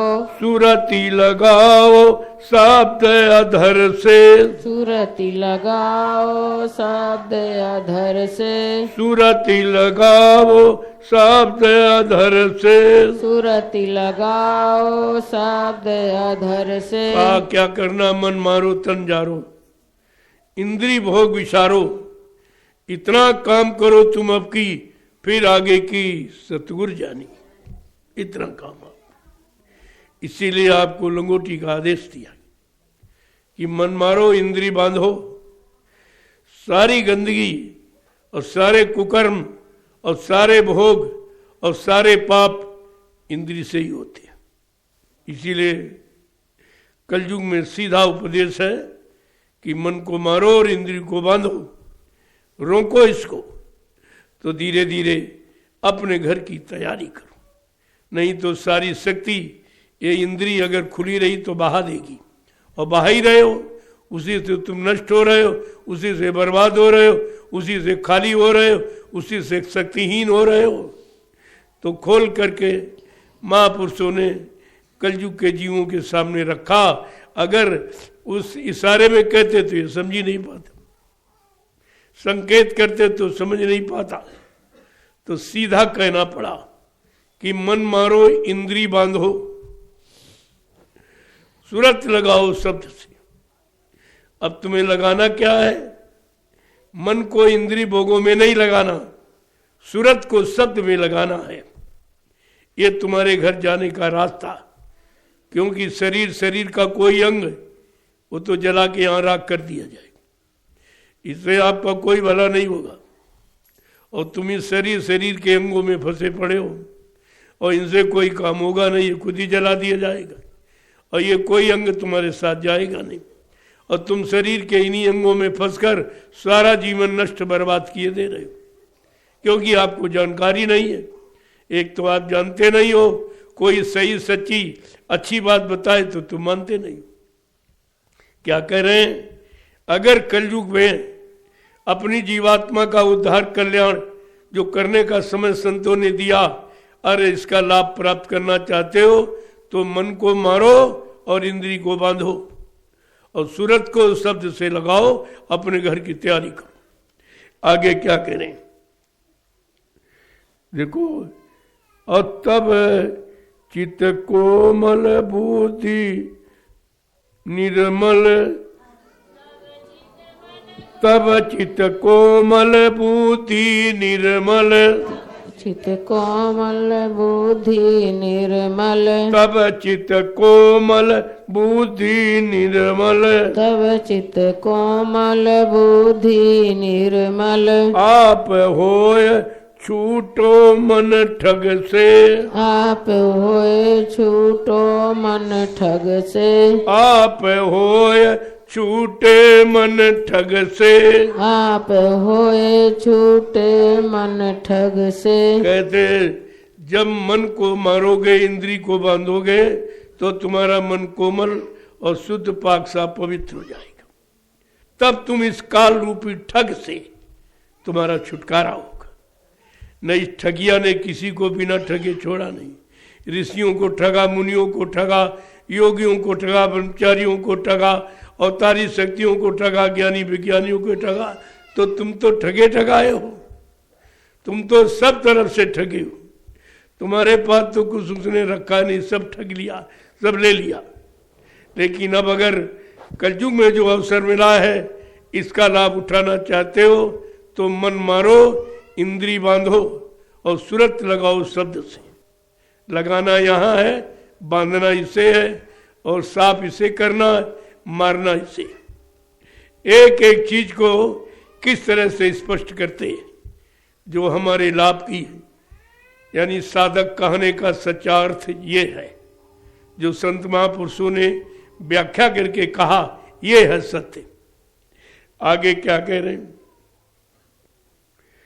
तब क्या कहूँ कहा मैं बहुतक, तब क्या कहूँ कहा मैं बहुतक, तब क्या कहूँ कहा मैं बहुतक, अब क्या कहूँ कहा मैं बहुतक, अधिकारी माने इक इक से, अधिकारी माने एक एक से, अधिकारी माने इक तुक से, अधिकारी माने एक तुक से, तुम साध कहावत कहते, तुम साध कहावत कैसे, मैं पूछूं तुमसे ऐसे। मैं पूछूं तुमसे लोगों इस ऐसे। तरह से पूछ रहे, इस तरह से पूछ रहे, समझा रहे, बता रहे और चला भी रहे। ये सब काम आपका कर। कहा तब तुम सच्चे साधक कहलाने के अधिकारी होगे जब ये गुण तुम्हारे अंदर हो, ये भाव हो, ये भक्ति हो, ये शक्ति हो, तब तुमको साधक कहा जाएगा। तो कहने का भी ढंग उचित है, और वो साथ तुम्हारे मन को भी साथ देगा, तुम्हारे मन को हर तरफ से साथ देगा, अनुभव करा के साथ देगा। फिर न काम में फंसोगे न क्रोध में। जिसमें फंसे हो उसी का अनुभव करा देंगे। जब अनुभव हो जाएगा तब आप फंसने से बच जाओगे, और कहीं अनुभव करोगे तो फंस जाओगे, क्योंकि कोई यहाँ छोड़ने वाला है नहीं तुमको। यहाँ कोई छोड़ने वाला नहीं है, क्योंकि वो स्वयं छुटकारा नहीं पाया उसने, तो तुम्हें छुटकारा कैसे दिला दे। इसलिए तुम्हें अनुभव कराते हैं कि काम का अनुभव कहाँ से होता, कला इंद्री से। इंद्री का स्पर्श करा के तुम्हारा अनुभव पूरा करा देंगे, और तुम फंसोगे नहीं, देर से निकल जाओगे। और कहीं तो तुम देख कर भी फंस सकते हो, छू कर नहीं, देख कर भी आप फंस सकते हो, क्योंकि ये फंसाव इसमें भरा हुआ। इसमें काम और क्रोध लोभ और मोह अहंकार सब भरा हुआ, इसलिए उनके स्पर्श से तुम कभी बच नहीं सकते हो, और इसीलिए बेचारे फंस जाते सब। जरा स्पर्श हुआ फंसा लिया आपको। क्या कह रहे हैं? एक एक वचन को कहते देखिए। अब क्या कहूं, अब क्या कहूं, कहा मैं बहुत तक। अब क्या कहूँ, कहा मैं बहुत तक। अधिकारी माने एक तुक से, अधिकारी माने एक तुक से। कहते अब मैं कहाँ तक, सब तरह से तुमको समझा दिया और बता दिया और बता करके दिखा दिया। अब इसको कोई अधिकारी जन ही अपनी अच्छी यानी युक्ति समझकर अपनाएगा। अधिकारी, अहंकारी नहीं, अधिकारी जन इसको पावे, वो प्राप्त करेंगे, वही स्वीकार करेंगे, वही विश्वास करेंगे। आगे क्या करें? जो निर्लज कपटी जग मारे, जो निर्लज कपटी जग मारे। जो निर्लज कपटी जग मारे, जो निर्लज कपटी जग मारे। वो क्या जाने भूल पशु से, वो क्या जाने भूल पशु से। वो क्या जाने भूल पशु से। वो क्या जाने भूल पशु से। तुम साध कहावत कैसे, तुम साध कहावत कैसे। कहा जो निर्लज, जिनमें कोई लाज और शर्म है या कुछ नहीं, और कपटी है, वो संसार में मारे मारे घूम रहे। वो संतों के सत्य वचनों को न सुनेंगे, न मानेंगे, न करेंगे। तो क्या कह रहे हैं? वो क्या जाने मूल पशु, उनका जीवन पशुओं जैसा कि भोग के सिवा कुछ जानते ही नहीं। उसी भोग में सारा जीवन भुगत गया, चला गया, खत्म हो गया, लेकिन भूख पूरा नहीं हो पाता। कहा ऐसे पशु हैं, वो पशुवत जीवन उनका। ऐसे पशु कभी संत महापुरुषों के वचनों को न सुनेंगे, न मानेंगे, न अपनाएंगे। आगे क्या कहने कि सतगुरु स्वामी कहत सुनाई, सतगुरु स्वामी कहत सुनाई। राधा स्वामी कहत सुनाई, राधा स्वामी कहत सुनाई। मानेंगे कोई हंस बचन से, मानेंगे कोई हंस बचन से। मानेंगे कोई हंस बचन से। मानेंगे कोई हंस बचन से। तुम साध कहावत कहते, तुम साध कहावत कैसे। मैं पूछूं तुमसे ऐसे, मैं पूछूं तुमसे ऐसे। सदगुरु स्वामी वक्ते मुर्शिद, समय के गुरु को सदगुरु स्वामी कहते। स्वामी माने मालिक, जो जीवात्माओं का मालिक है, जीवात्माओं को लेने के लिए आया है, घर पहुंचाने के लिए आया है, मालिक का दर्शन दीदार कराने आया है, उसे सदगुरु स्वामी कहते। स्वामी माने मालिक, सतगुरु स्वामी जो गुरुओं का भी स्वामी है और सबका मालिक है, उसे सदगुरु स्वामी कहते। क्या कह रहे हैं? मानेंगे कोई हंस वचन से। कोई कोई हंस माने जीव, कोई कोई हंस माने जीव जो उधर की तरफ उड़ान भर रहा, इधर से की तरफ नहीं, उधर की तरफ, उसे हंस कहते। जो अपनी घर की तरफ उड़ान भर रहा, अपनी घर की तरफ जाने की तैयारी कर रहा और इस काल माया के देश से नित्य प्रति छूटने का प्रयास कर रहा है, ऐसा हंस यानी कोई कोई महापुरुषों के वचनों को मानेगा। ये सब नहीं मानेंगे, सुनेंगे सब, लेकिन मानेगा कोई कोई, करेगा कोई कोई, पहुंचेगा कोई कोई, विश्वास करेगा कोई कोई, और घर कोई कोई पहुंचेगा। ये सब भी तब भी सब नहीं पहुंच पाएंगे, क्योंकि सबको बता भी दिया और अनुभव भी करा दिया, और कहा तुम पार भी चले जाओगे अगर वचनों को मान लो और विश्वास कर लो। ये दो बातें, मानता और विश्वास, अगर दो चीजें आ गई तो फिर जीव को जाने में देना। ना अभी तुम मान पा रहे हो ना विश्वास ही कर पा रहे हो, ये दोनों चीजें आप में नहीं, और वही कमी है और वही देरी है। और तुम कहते हो देर है, उनके यहाँ कोई देर नहीं, उनके यहाँ कोई देर नहीं। देर तो तुम्हारे मानने और विश्वास करने में देर। अभी मन बार बार अविश्वास करता है, अरे ये है, ऐसा है, पता नहीं है कि नहीं है, असली है कि नकली है, ले जाएंगी बेच में छोड़ देंगे, तरह तरह की शंकाएं भरी पड़ी है। तो शंका तो कभी जाने ही नहीं थी। शंका तो तुम्हारे ज्ञान के विनाश की जड़ है। जो तुम्हारे अंदर ज्ञान पैदा हुआ है गुरु वचनों को सुनकर या गुरु भक्ति करके, वो शंका उस ज्ञान का विनाश कर देगी, उस ज्ञान चिराग को बुझा देगी, फिर अंधेरा अंधेरा तुम्हारे जीवन में रह जाएगा। जय गुरुदेव, जय गुरुदेव, जय गुरुदेव, जय गुरुदेव, जय गुरुदेव, जय गुरुदेव। जय गुरुदेव। नाम किसका? प्रभु का। जय गुरुदेव। नाम किसका? प्रभु का।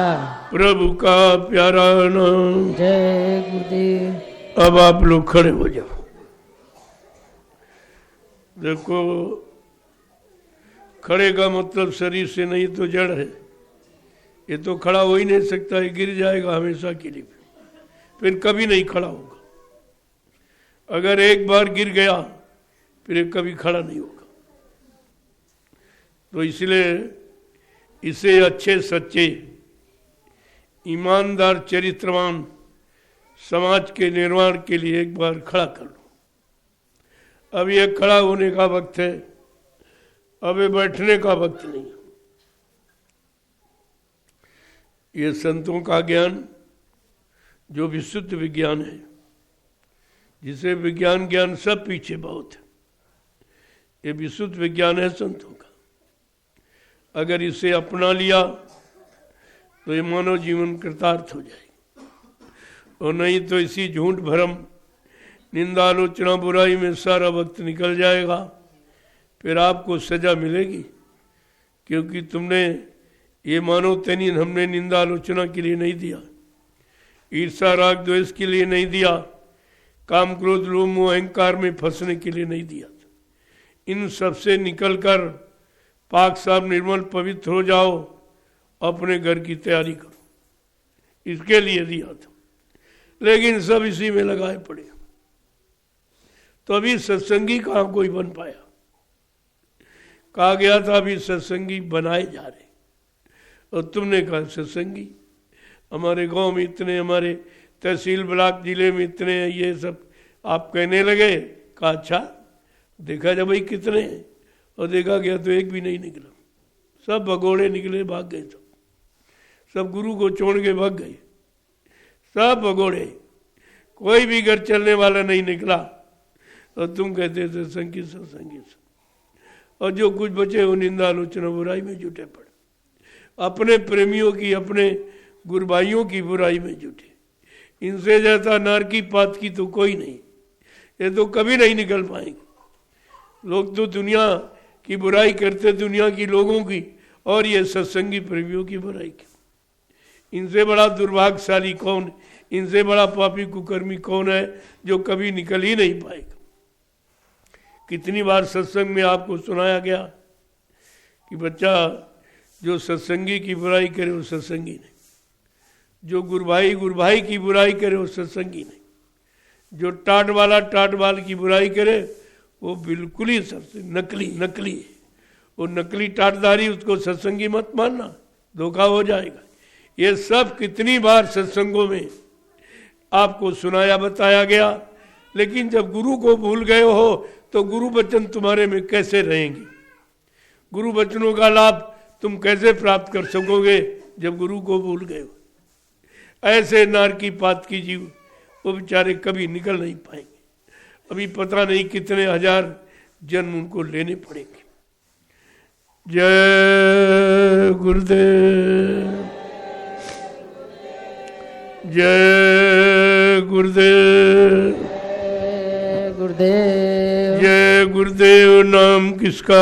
प्रभु का।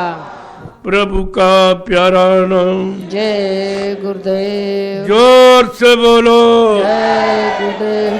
सब मिल बोलो, जय गुरुदेव। बोलना होगा। जय गुरुदेव। अभी से बोलो, जय गुरुदेव। दुख दर्द हरेंगे, जय गुरुदेव। सब कष्ट मिटेंगे, जय गुरुदेव। सुख शांति भी देंगे, जय गुरुदेव। सबके दाता, जय गुरुदेव। सबके मालिक। जय गुरुदेव। प्रेम से बोलो, ये नाम नहीं इंसान का, ये नाम है प्रभु का। ये काम नहीं इंसान का। ये काम है प्रभु का। देखो, इस बात को ध्यान में रखो। अब इस मृत्युलोक मंडल में, काल माया के देश में कोई भी तुम्हारा काम नहीं कर सकता।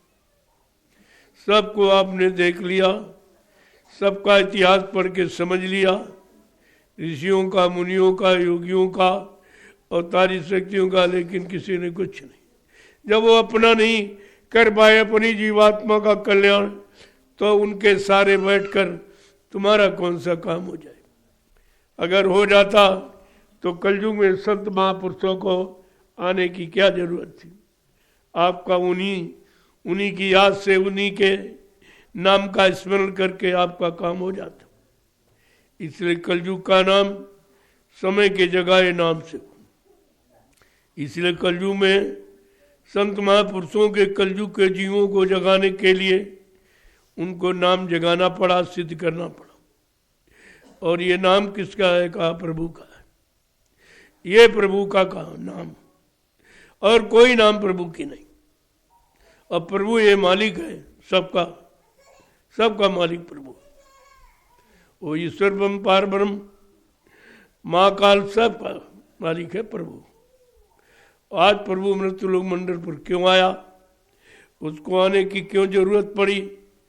जब किसी युग के नाम ने जीवात्माओं का कल्याण नहीं किया, उद्धार नहीं किया, पाप कर्मों में माफी नहीं दिया, तब समर्थ मालिक को भूमंडल पर जीवों के लिए आना पड़ा और नाम को जगाना पड़ा, नाम को सिद्ध करके प्रचार कराना पड़ा, जन जन के कान तक आवाज पहुंचानी पड़ी कि अगर प्रभु अपना काम कराना चाहते हो तो प्रभु से होगा। प्रभु के अलावा ये तुम्हारा काम कोई कर नहीं सकता।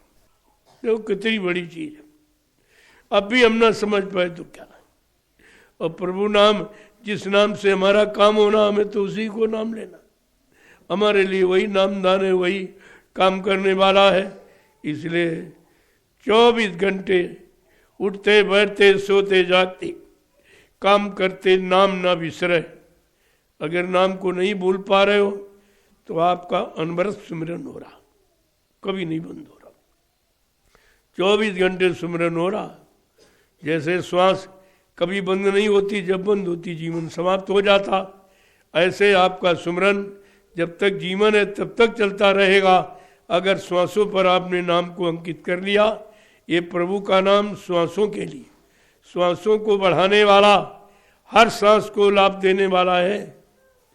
इसीलिए तो इस नाम का जितना प्रचार उतना किसी नाम का प्रचार, और किसी नाम से गारंटी नहीं दी गई कि ये नाम वो जिसका वो नाम है, और जो नाम से काम करने आया उसने कभी वादा नहीं किया कि मैं हरि नाम से आया हूँ, या हरि नाम से मैं तुमको मिलूंगा, या तुम्हारी जीवात्मा का उद्धार करूंगा, या किसी पाप कर्म में माफी करूंगा। ऐसा किसी ने नहीं कहा। यहीं से सच्चाई की जानकारी ले लेनी चाहिए। इतना स्पष्ट किसी नाम ने अपनी महिमा नहीं बताई, तो आपको तो सोचना चाहिए। जय गुरुदेव। अप्रेमियो, जिस महापुरुष ने भंडार दिया है, उनकी पुण्य पावन तिथि निजधाम जाने की अगहन सुदी 10वीं है। वो भंडारे के रूप में प्रेमी मनाते चले जा रहे कि उन्होंने ही अगर ये नाम का भंडार, नाम का खजाना न दिया होता और दया करके ये न कहा होता कि हमारा भंडार बांट देना, जीवों को दे देना, रखना मत, ये सब बांट देना, अगर ये दया न की होती तो हमें आपको किसी को नाम नहीं मिलता। वो तो आदेश पर नाम दिया गया, वो उन्हीं का आदेश है। उसी महापुरुष की पुण्य पावन तिथि है अगहन सुदी दशमी, और वो बराबर हम लोग मनाते चले आ रहे हैं कि ऐसी दया सभी महापुरुष जीवों पर करें ताकि कलयुग के जीवों का कल्याण हो जाए। ऐसी कामना हम उन महापुरुषों से बराबर करते रहते हैं, उनसे दया की भीख मांगते रहते हैं। यही हमारा पर्व है, यही पर्व मनाने का असली तरीका कि दया मिल जाए तो पर्व आपका सार्थक हो जाएगा, और दया नहीं मिली तो ऐसे तो लाखों पर्व यहाँ मनाए जाते, लेकिन किसी पर्व में दया पाने का आधार नहीं है, उनमें दया मिलने की कोई गारंटी नहीं। लेकिन यह अगहन सुदी दशमी दो महापुरुषों की दया पाने का आधार है। कितना बड़ा जीव भाग्यशाली है, इस पुण्य पावन तिथि को मनाकर दो महापुरुषों की दया पाने का अधिकारी बन जाता। इसलिए ये पर्व सबसे महान पर्व है। आए तो बहुत, गए बहुत, लेकिन ये कह के ये भंडार लुटाने का आदेश दे के कोई नहीं गया। इसीलिए ऐसे महापुरुष की पुण्य पावन तिथि है जिनको हम कभी भुला नहीं सकते, वो भुलाया भी नहीं जा सकता। ऐसी दया जीवों पर किसी ने की नहीं। तो अब उसकी तैयारी है। अब कल से प्रेमी जाना शुरू कर देंगे और आप लोग आश्रम पर रहकर अपने पर्व को मनाइए विधिवत। वो पर्व मनाने का मतलब सुमरन ध्यान भजन में समय बढ़ाइए आप। पर्व मनाने का मतलब ये है, ये पर्व कोई सांसारिक नहीं है, शरीर इंद्रियों को भोजन देने वाला नहीं, ये आत्मा को शब्द का आहार कराने वाला। और शब्द का आहार जब जितना समय ज़्यादा आप देंगे तो ये भजन करने का की घड़ी है, समय है, और हमें आपको उसी में समय बढ़ा के देना चाहिए। और एक एक मिनट अगर आप रोज़ बढ़ाते रहें तो अब तक तो आपका पूरा समय इसी में लग जाता, लेकिन एक मिनट भी आपने समय नहीं दिया। हिसाब लगाओ तो आप फेल हो जाएंगे कि हमने कुछ नहीं किया।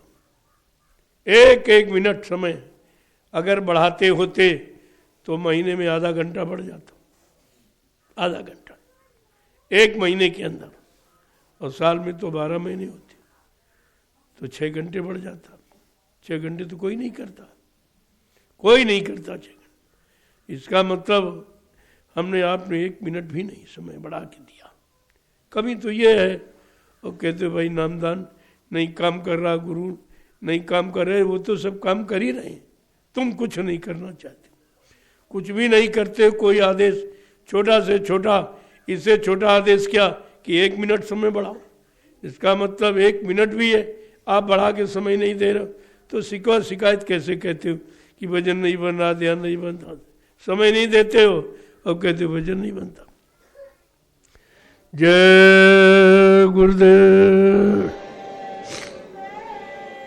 ये 1 सप्ताह का कार्यक्रम, 1 सप्ताह के बाद फिर आपको प्रसाद लेकर फिर आ जाएंगे, आपको प्रसाद मिल जाएगा।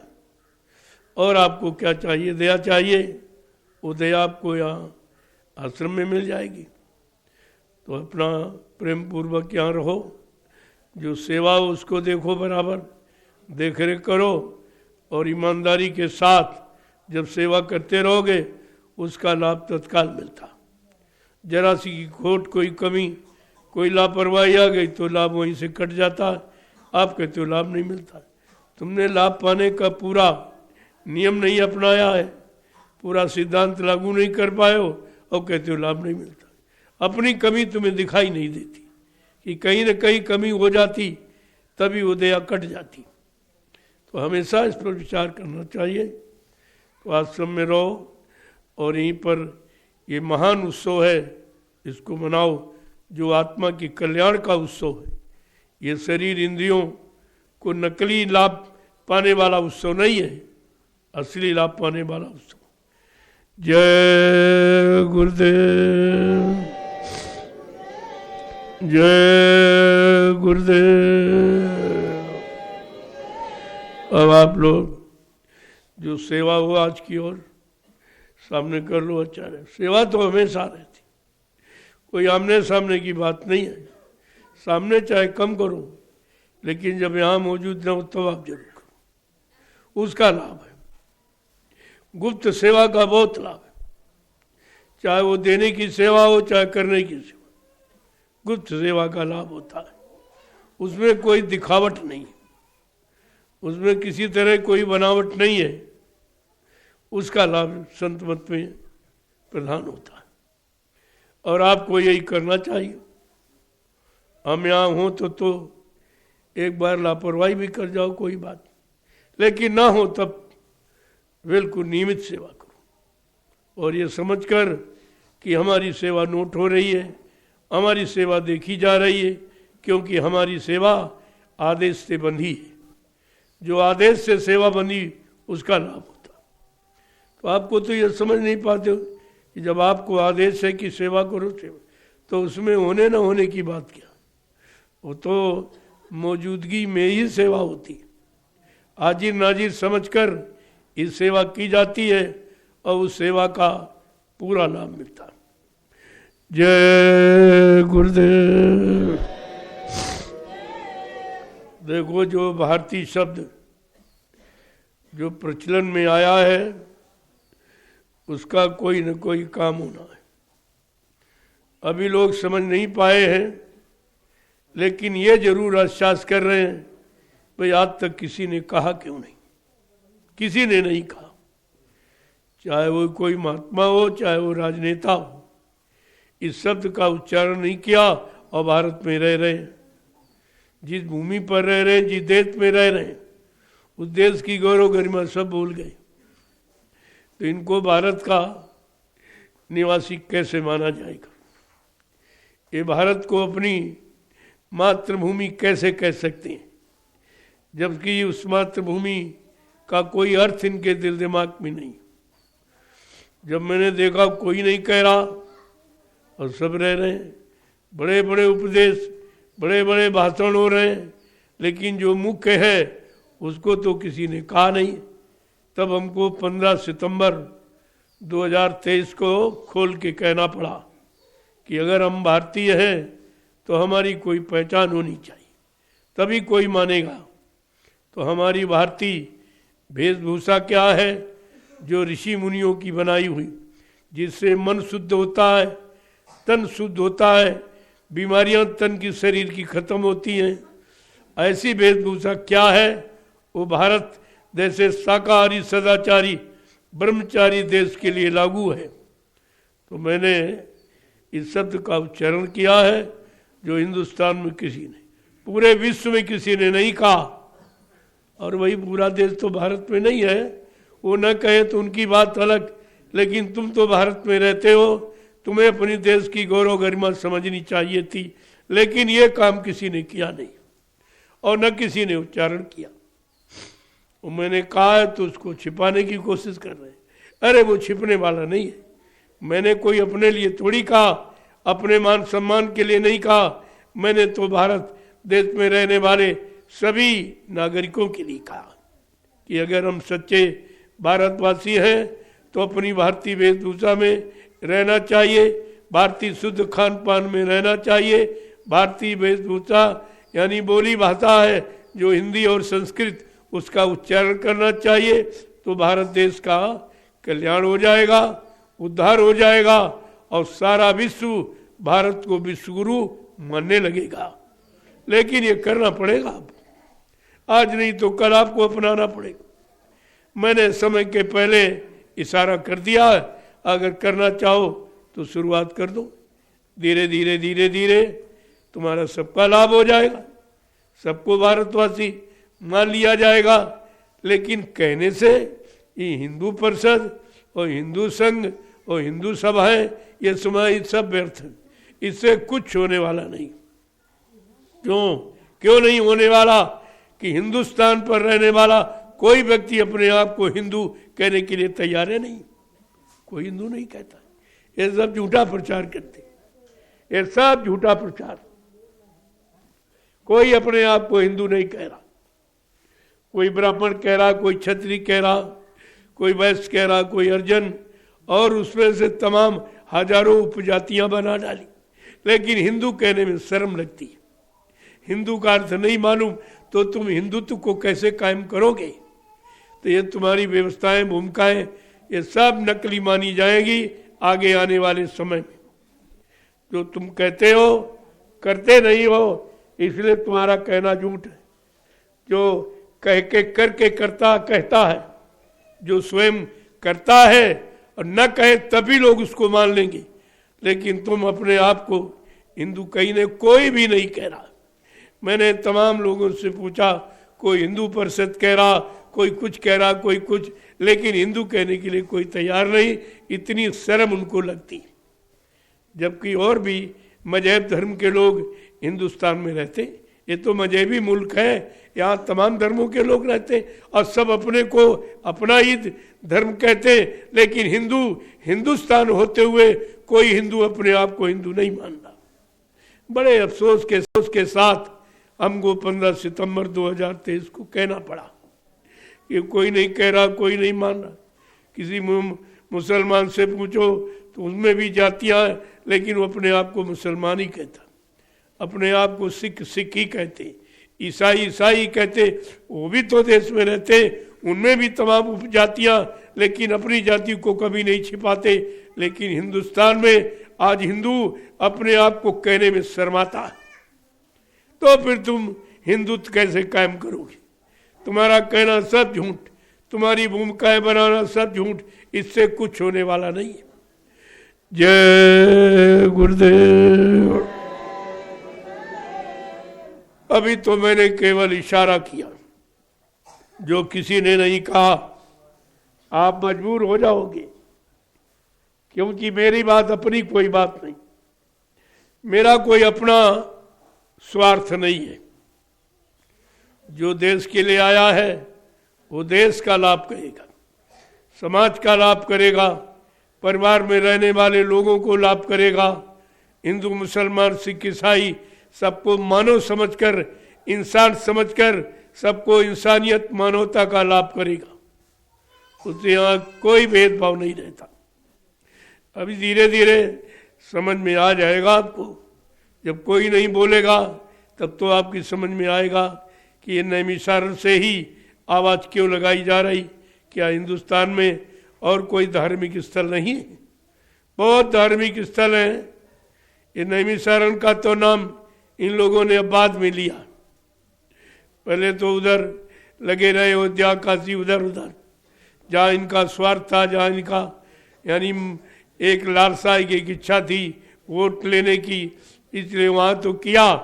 लेकिन नैमिषारण्य में अब मजबूर होकर इन्होंने इस स्थान को लिया है, और वो भी मैंने तो इनसे पहले आकर के यहाँ पर स्थान बना दिया। जब ये कोई नहीं आए, कोई नहीं जानते, कोई नहीं मानते थे, किसी को पहचान नहीं थी, तब मैंने नैमिषारण्य की पावन पवित्र भूमि पर एक धार्मिक यानी कार्य को सारे हिंदुस्तान में यानी सबके हित के लिए चलाने के लिए मैंने अनुष्ठान कर दिया था, आश्रम का निर्माण कर दिया था। आश्रम तो हजारों बने, लेकिन ये संदेश कहीं नहीं, किसी आश्रम से आवाज नहीं निकली। वो स्वार्थ, लोभ, लालच, मान सम्मान के आश्रम है, और ये परमार्थ का है। इसीलिए तो यहाँ से जो भी बात निकलेगी वो परमार्थ के लिए निकलेगी, स्वार्थ का काम नहीं, परमार्थ का। तो धीरे धीरे सबकी समझ में आ जाएगा। मैंने कहा था ये 88,000 ऋषियों की तपोभूमि एक दिन सबको बुला लेगी, और आज वो धीरे धीरे व्यवस्था सब बनती चली जा रही। इनको बनाना पड़ेगा, और कहीं कोई ऐसी भूमि है नहीं, सारे विश्व में कोई ऐसा स्थान नहीं जहाँ 88,000 ऋषि मुनियों ने मिलकर तपस्या की हो, भूमि को पावन पवित्र बनाया हो, ऐसा स्थान कहीं नहीं, कहीं भी नहीं। ये तो सोचना ही पड़ेगा, चाहे पहले सोचे अब बाद में सोच रहे। अब बाद में इसको उसमें भी स्वार्थ जोड़ दिया, जमीन की महंगाई जोड़ दी। अरे महंगाई धर्म नहीं है, महंगाई कोई मानवता, इंसानियत, प्रेम, प्यार, मोहब्बत नहीं है। महंगाई कोई सबके हित की बात नहीं है, सबके कल्याण की बात नहीं है। इन्होंने तो इससे महंगाई जोड़ दी और जमीनों को महंगा कर दिया। जब जमीन महंगी हो गई तो बेचारा हर व्यक्ति यहाँ आ ही नहीं पाएगा, यहाँ कोई झोपड़ी बना के भजन भाव पूजा कर ही नहीं पाएगा। जो करना चाहिए वो तो नहीं, और एक तो किया नहीं, और किया तो महंगाई ला दी कि यहाँ जमीन इतनी महंगी, ये बेचारे सब बेच के कंगाल हो जाएंगे। जब जमीन महंगी हो जाएगी ये सब भूमिहीन हो जाएंगे, जमीन सब बेच लेंगे, तो बताइए इन आने वाली जो पीढ़ी वो क्या करेगी? क्या उसके बारे में कभी सोचा? जब तुम ही भूमिहीन हो गए हो या भूमिहीन हो जाओगे तो तुम्हारे आगे आने वाली जनरेशन पीढ़ी वो क्या करेगी? उसके लिए तो कोई आधार बचेगा नहीं। इस पर किसी की दृष्टि नहीं, किसी की बुद्धि नहीं काम कर रही, और होशियार सब बनते।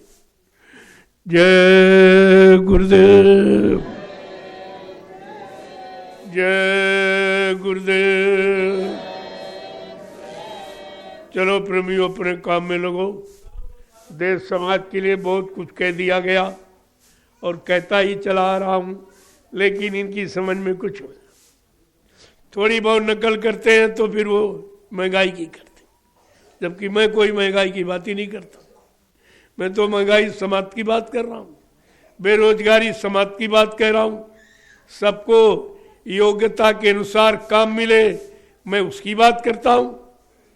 मेरे यहाँ कोई आरक्षण जाति पात का नहीं है, मेरे यहाँ आरक्षण योग्यता का। अगर वो योग्य है, वो बच्चा किसी जाति कौम का हो, उसको अपना अधिकार मिलना चाहिए। मैं तो ये कहता हूँ। हमारी बात कहाँ ये सुनते, हमारी बात ये कहाँ प्रचार में लेते? किसी को कान में भनक भी न पड़े वो ये काम करते, लेकिन मैं तो स्वयं सक्षम हूँ। सारे हिंदुस्तान में घूम घूम कर मैं अपनी बात खुद ही कह दूंगा। हमको तुम्हारी अखबारों की, पत्रकारों की, किसी की आवश्यकता नहीं। मैं स्वयं अपना काम करना जानता हूँ और कह दूंगा, सबको बता दूंगा। अभी जा रहा हूँ बलरामपुर में, सारा संदेश प्रसारण करूंगा।